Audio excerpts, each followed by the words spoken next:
in the Night, October 5th. The chosen text from Philippians chapter 4, verses 13. I can do all things through Christ which strengthens me. Explanation. Whether born with too much or with too little self-esteem, those who come into God's family are put into the school of Christ to be taught, corrected, made right, in harmony with divine standards. Those naturally self-conceited must learn meekness by instructions, if they will otherwise by experiences. And they should learn to rejoice even in humiliating experiences. They are evidences that God's providence is supervising their affairs and preparing them for the kingdom. For without meekness and humility, none will be fit for it.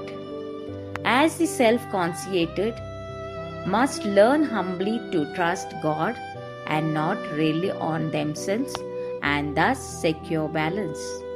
So the naturally self-depreciative must learn a lesson of confidence, not self-confidence, not self-reliance is the most desirable, but rather confidence in God and reliance upon His promised grace to help in every time of need.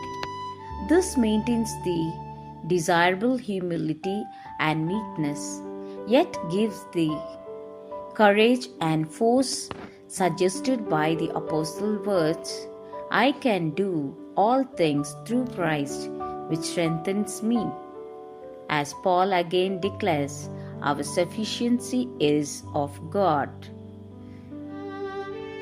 Reprint number 5113, hymn number 93. Amen. Welcome to the Deep Dive. Today, we're going a bit deeper, looking at some source material about finding spiritual and emotional balance. That's right. It's from a text called Songs in the Night, specifically looking at an entry from October 5th.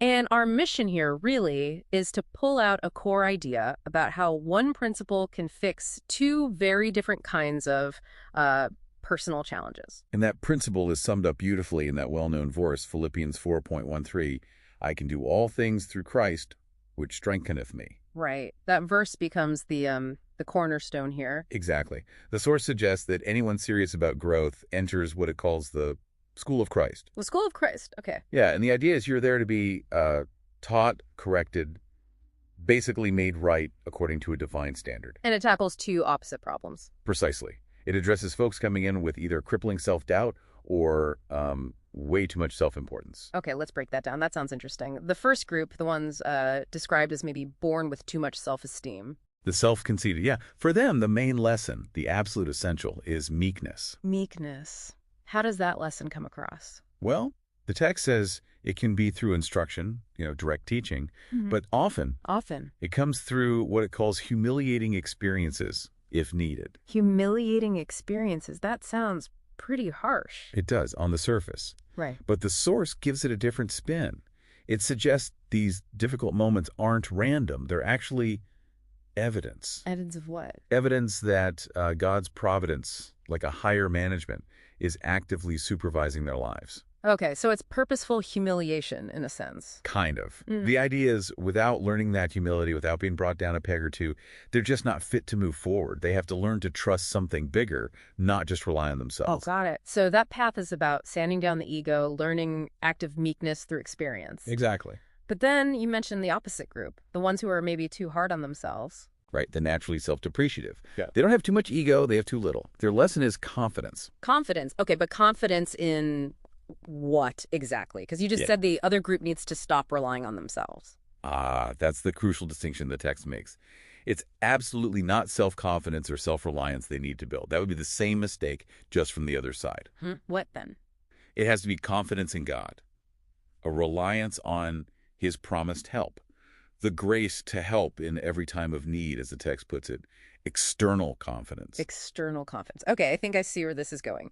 You have one group needing to lose self-reliance and gain meekness, the other needing to gain confidence, but specifically not self-reliance. Correct.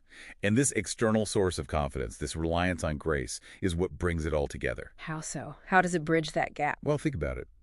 If your confidence comes from an external source, from grace, it inherently keeps you humble, right?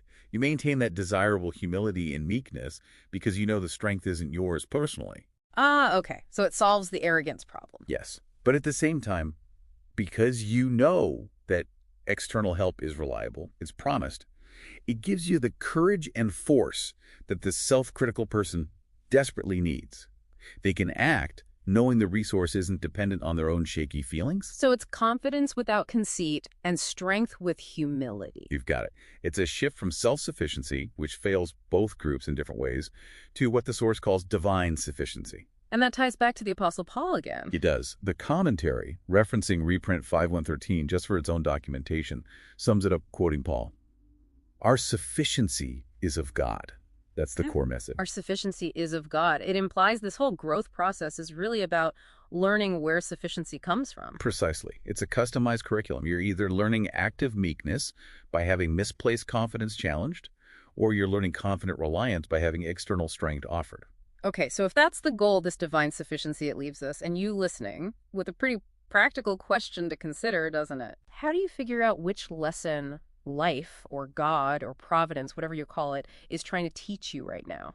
Are the challenges you're facing designed to teach active meekness, maybe through frustration or, yes, even humiliation? Or are they pushing you to stop relying on yourself and instead learn confident reliance on that external grace, especially when you feel doubt? It's something to think about, that dual path to growth, depending entirely on where you start. Definitely food for thought as you face whatever comes next.